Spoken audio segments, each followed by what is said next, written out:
marvelous has been the worship thus far. We are grateful to God that He has shown us through all that has taken place how He is still blessing and caring for us. All that has been done basically has actually preached our message this morning. So my comments will be brief. I share with you some brief words from the Holy Writ found in 1 Corinthians chapter 9, and I'll read in your hearing these words, reading beginning with verse 24, which says, know ye not that they which run in a race run all, but one receiveth the prize. So run that you may obtain. Every man that striveth for mastery is temperate in all things. Now they do it to obtain a corruptible crown, but we an incorruptible. I therefore so run, not as uncertainly, so fight I, not as one that beateth the air, but I keep under my body and bring it into subjection, lest that by any means, when I have preached to others, I myself should be a stowaway. Amen. I found in these words, and perhaps the entire chapter as I read this, and I found words in this Holy Scripture that's very fitting for what has taken place here today. So to give a subject matter or a thought for our concentration would be that of the theme for the youth today, and that is succeeding in spite of obstacles.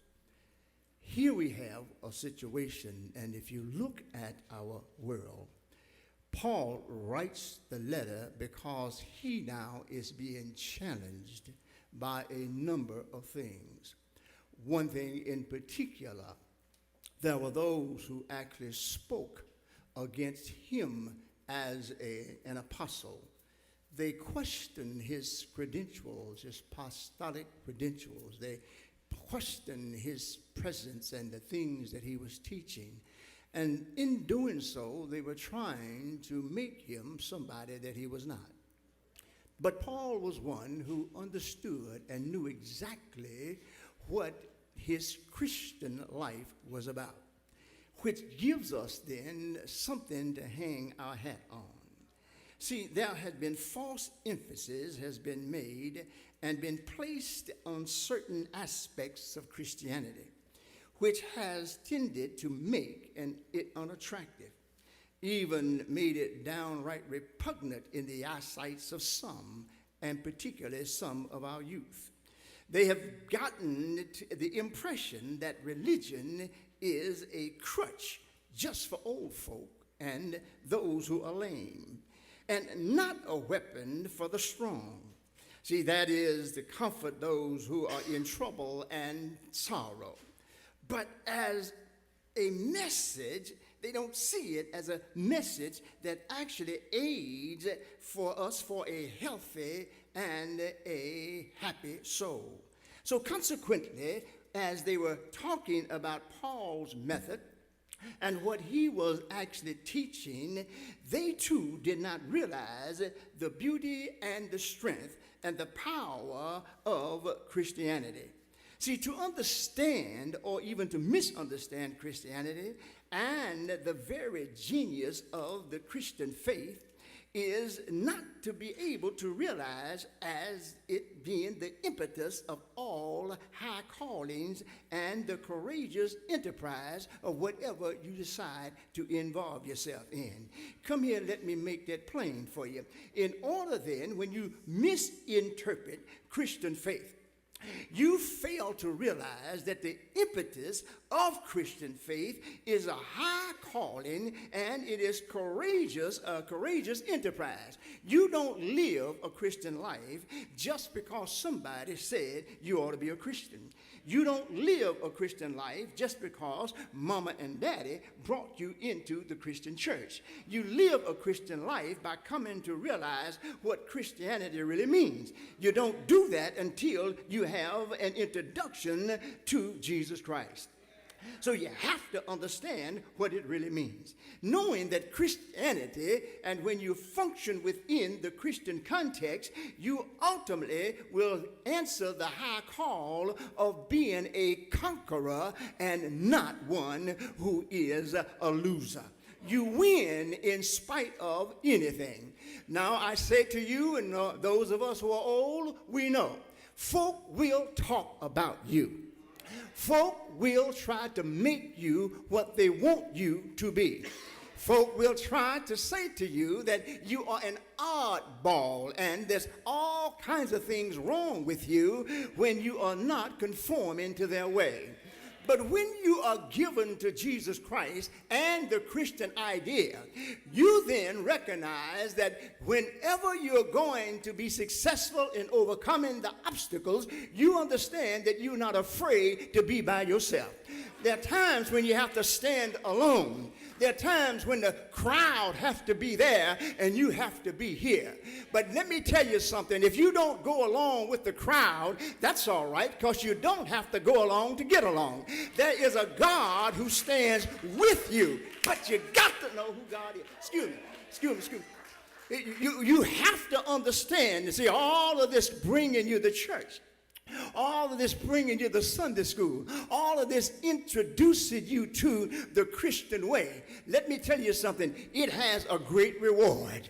Ultimately, you're going to find out that there is a reward. And the Lord tells us that if you obey my word, there's a reward for you. There's a crown, I tell you, not only a crown of righteousness, but a crown of life. So I see Paul, as he is dealing with this issue, he recognizes that you can say what you want about me. You can say what you want to me. But one thing I know, and that is I know who I am. God Almighty, God Almighty. You ought to know who you are. You ought to know who you are, see? And you ought not let other folk define who you are. How can I know who I am, Rip? Well, let me tell you something. You got a mama and a daddy. You got folk who care for you. You got folk who will tell you that the stuff that you see that's against what God desires, that's not who you are. Oh, shucks, excuse me. I get heavy. I'm in a hurry. I ain't got much time. How do I know who I am? I might not know now who I am. But guess what? I always know what I am. Always. Even as a child, those children who standing here singing, what were they singing? I thank God for making me who I am or what I am. That resonates within their soul and in their spirit. They may not understand it clearly now, but I declare unto you, by and by, after a while, they'll realize that when they're drinking what they ain't got no business drinking, they'll know that that's not who they are. When they're fooling around in school making F's when they should be making A's, they will ultimately realize that's not who they are. Overcome that obstacle. You don't let folk define you. Don't be afraid to be by yourself. Man, the greatest company I know is me. Don't be afraid to be by yourself. Look in the mirror at yourself and tell yourself, you got it going on, baby. It's all right. I'm not talking about being arrogant. No. I'm talking about being pleased with who God made you. Yeah. I try to live a good life. And in my trying, there are those who try to block my progress. But if you hang on in there, Paul says, I stayed the course. and stay in the course, good God, I end up winning the victory. So don't be afraid. Don't be afraid to be by yourself. No. See, out of all of the questions of your identity, all of the innuendos that are thrown at you to try to make you forget who you are, don't succumb. Can I share this little personal note with you? I came from an organization where there was rigid discipline. And if people didn't do what they were told to do, there was a recourse. They got punished in some way. Well, when I left that organization and I went to another organization called Samuel D. Witt Proctor School of Theology,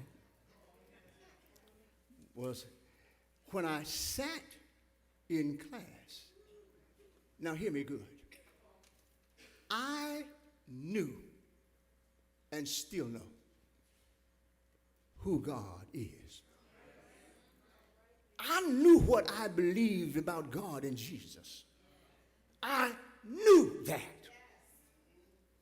But when I sat in class, and there were those who were throwing some stuff at me,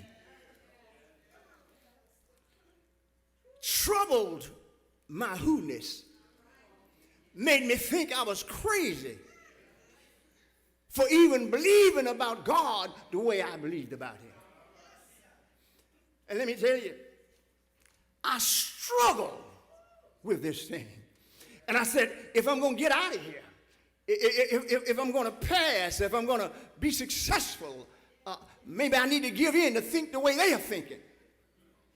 But let me tell you, just before I start giving in to be what I thought they wanted me to be, I had to reflect on where God brought me from.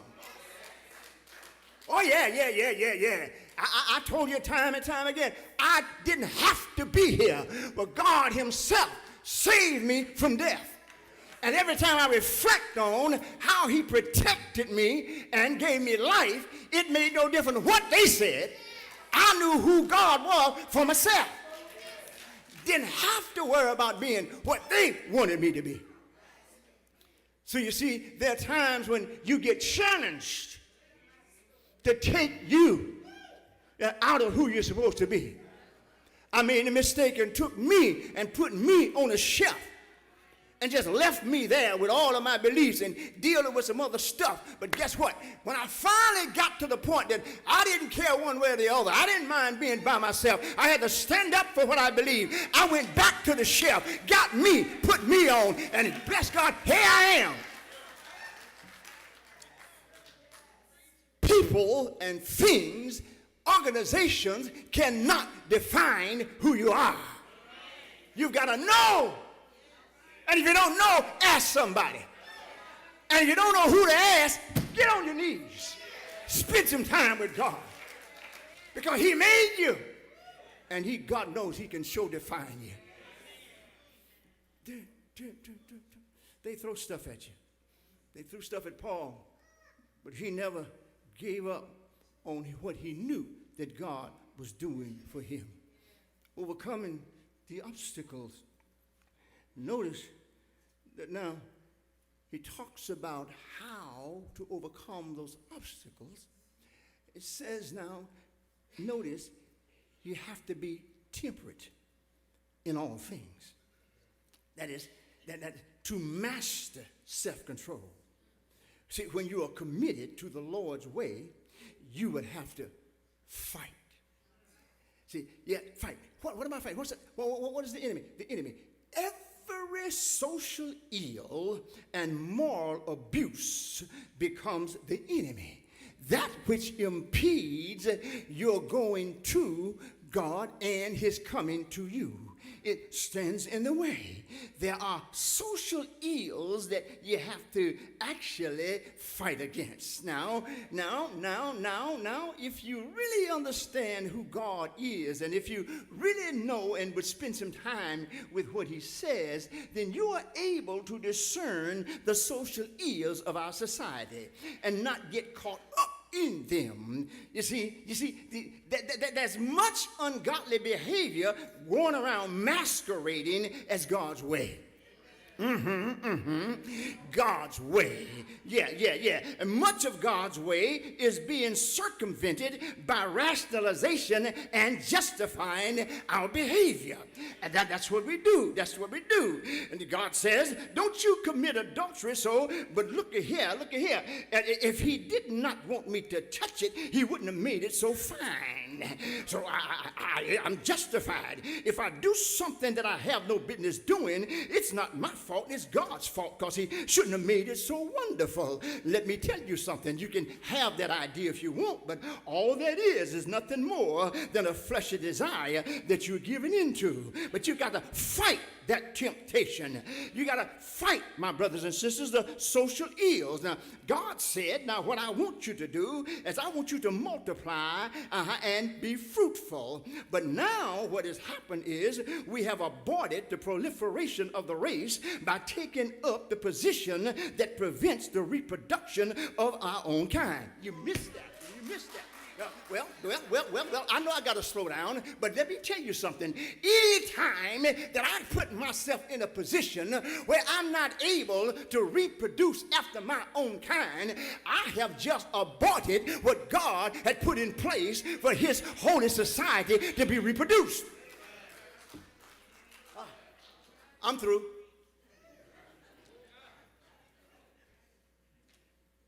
Say amen.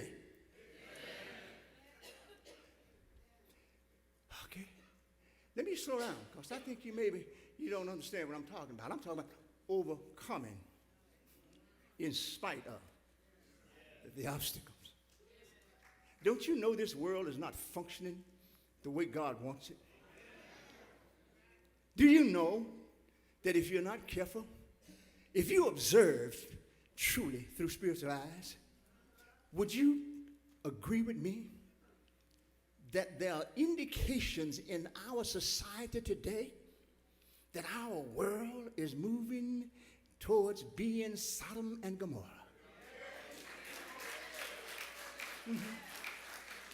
Yeah. And you don't have to become a part of it. You can be like Lot and his folks and get out of the city before it burns up. Yes, you can. So, you got to fight. You got to fight. You got to stand up for what's right. You got to fight. Now, you fight the social ills, but listen, your chiefest opponent is not necessarily the social ills that are out there, but the strongest enemy that you have is S-E-L-F.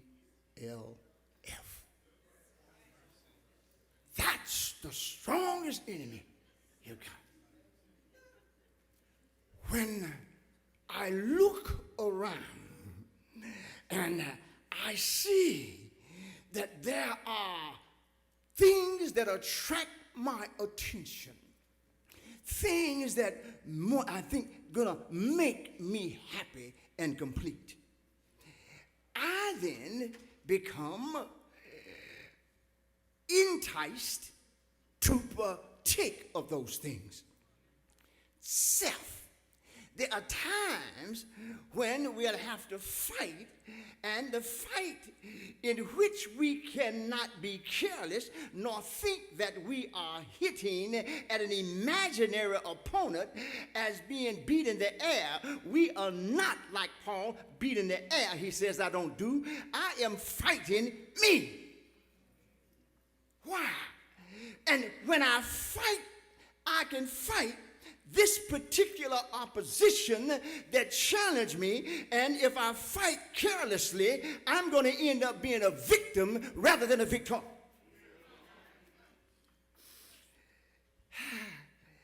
every now and then, self will rise up and challenge your call and your appointed direction that God has given.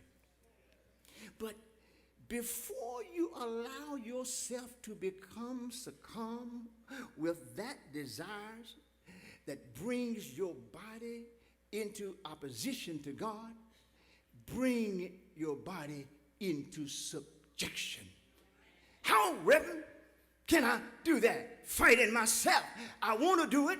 I have trouble and I struggle because it's too strong for me to deny. But listen, all you have to do is when you are struggling and fighting yourself, you must simply remember the Christian idea. If God has ever done anything for you, then all you've got to do is remember what God has done. Let me tell you something. Right quick.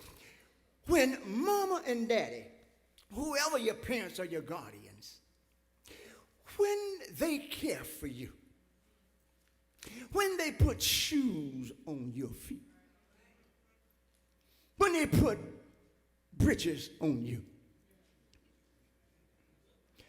when they pay your school dues, and when they give you that automobile and money to put in the tank, when they dress you up so nicely on prom night, put you in those after fives and that tuxedo, and then go out and rent you a limousine. When they do all of it, and guess what? And all of this they're doing for you, and along the way, you have been just as hard-headed as you could be. But they still gave in spite of. So when you get to the point that the challenge of self wants to yield to that which is not acceptable to God or your parents, then what you must do is remember what your parents have done. You got to remember that even when you didn't have, they were there to give. You've got to remember, although you were ugly and nasty, they kept on blessing you anyhow. When you remember that they shouldn't have and didn't have to, but they did anyway, when you remember this, and when you remember most of all that if I do what I know I shouldn't do, it's going to cause my family's heart to break, then you are in a position where you can stand and fight self and say no to self. Because self should not be a hindrance. If you're going to succeed, self ought to be with you 100%, that you will succeed. Paul says that I fight, I beat, but I'm not just hitting an imaginary opponent. No, I'm beating me. I'm putting selfish desires in subjection. I know I don't need and don't have to be successful and accepted and liked by everybody. I know I don't need to be hazing and drinking to get along with the crowd. I know there's some things that I don't need to do, but guess what? I know I don't need to, but I want to. And my friends are telling me it's all right. I know I came to college to get an education. I came to be educated so I can become a doctor, lawyer, Indian chief. That's my objective. But self wants to spend midnight hours boogalooing and down at the club. Self want to hang out with the folks who like to hang out and sip a little bit of this and a little bit of that. My objective is to get an education. The money my mom and daddy is sending down here is money that I'm supposed to learn how to get A's and B's and graduate successfully. But the money that they send, I'm wasting it away by simply doing what I feel that myself wants to do. I can't have any fun unless I've got a sip of wine. No. No, no, no, no, no, no. The obstacle says that that's not the way. Because if I waste my mama's money, I'm breaking my mama's heart. Not only am I breaking her heart, but I'm making God sad as well. So I got to learn how to say no to me. It's all right to say no. They can call you a chicken. They can call you holier than thou. They call you anything they want to call you. But you know who you are. You don't have to be what they call you. No, you stand up in spite of obstacles. And those of you who are here today, and I heard you, and I heard you well. As a matter of fact, I really appreciate you sharing your experiences. And I'm glad that you're knowing that you wouldn't be where you are had it not been for God. But God was there with you in more ways than one. Too often we are looking to see God come down out of the sky and walk side by side with me and tell me everything I want to know. But what we must understand that when God is with us, and when we say that had it not been for the Lord on my side, that simply means that he never would have given me people in my life who had my best interest at heart. When you see mama and daddy giving you all that they have to give, in spite of your behavior, it ain't nothing but God on your side. When mama and daddy ain't around, but somebody else steps up and take their place, it ain't nobody but God on your side. Every time I feel that I need a little help, you see, but I want God to step in and make a way for me. God may not come down, but he sure will send somebody who will help me over my infirmities. Yes, he will. I thank God that he's touching your life today. I thank God that he's made a way for you to be able to see him. So my sisters and brothers and my young friends, as you live your life, you got to keep on fighting. The fight is not over yet. You're moving into a world that's moving backwards. But it's your charge to step into a world and lead it forward. And you might have to stand all by yourself. You might be called a bunch of dirty names. Somebody might tell you that you don't have the strength nor the power. But I want to encourage you today that all you've got to do is keep on fighting for the Lord. Revelation tells us that if you obey the Lord, everything will be all right. I heard a man say that we have doctors, and every time you go to the doctor will examine you, and he will find out what disease is in your body that's keeping you from being healthy. When he finds out what it is, he diagnoses it, get to the root of it, and he writes out a prescription and tell you, now, if you follow my instructions, if you take my description, then your health will return unto you. Well, if the doctor is telling you that, I see another doctor in Revelation that tell me, God says, if you follow my instructions, if you take my prescription, I got good news for you. The disease that's trying to destroy your soul will be relieved, and I'll give you a crown of life. Not a crown of glory, but a crown of life. If you want to live, get a crown of life. If you want to live, be obedient to God. If you want to live, take his medicine. If you want to live, take his prescription. If you want to live, obey the Lord. He will make a way for you. If you want to live, hold on to his unchanging hand. He will make a way for you. Don't you worry. There is no obstacle too high, too wide, too low that God can't get you over. Hold on.